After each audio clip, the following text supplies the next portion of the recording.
Ano ba, let's say, you're artista. Siyempre, ang ano ba ang puhunan natin dyan, yung itsura din natin. Tapos, ikaw pa yung sexy star. So, all these put together, tapos sasabihin sa'yo ng doktor, eto ang nangyari sa'yo.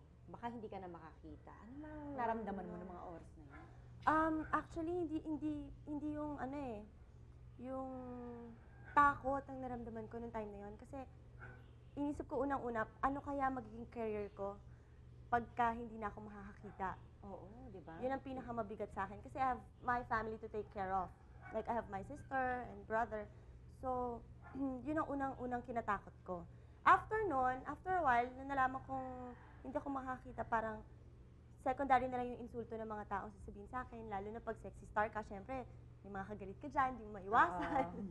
Yun ang kinatakot ko. Pero Actually, as a person lang mismo, na hindi ka makakita ba? Hindi mo makikita ang umaga, hindi mo makikita ang Yun nga. hindi mo makakita mga mahal mo sa buhay, oo, hindi ba? actually, yun nga yung sinabi ko, hindi yung physical pain yung yung psychological na effect sa'yo. Oo, sa'yo hindi na- ka na makakakita. Nawala. At ang masakit nun, hindi ka pwede umiyak. Hindi ka pa pwede umiyak. Diyos ko, depressed ka rin. Hindi ka pa pwede umiyak. Hindi nangyayari yun. Hindi ka pwede umiyak kasi fresh yung eye mo. So, ma-affect siya dahil bawal ang salt. So, paano yan sa makeup sa mata?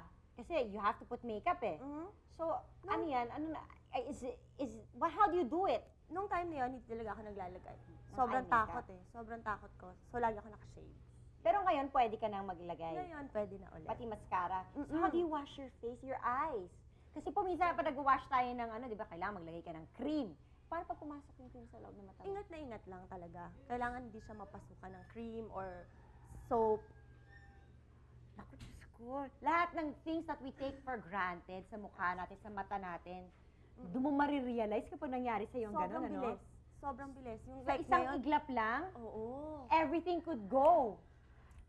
Eto, hindi nyo matitake ito. Ako, hindi makatarungan to eh. Balita ko, hindi ka daw nag-exercise. Hindi tama yun! Hindi! Hindi, totoo yun. Hindi talaga ako nag-exercise. Siguro talaga mabilis na yung metabolism ko. Swerte lang talaga. Matakaw ka ba?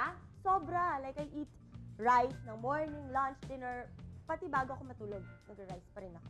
Thank you very much, Maureen. We have eyes to see at nagsusunod tayo para umintindi.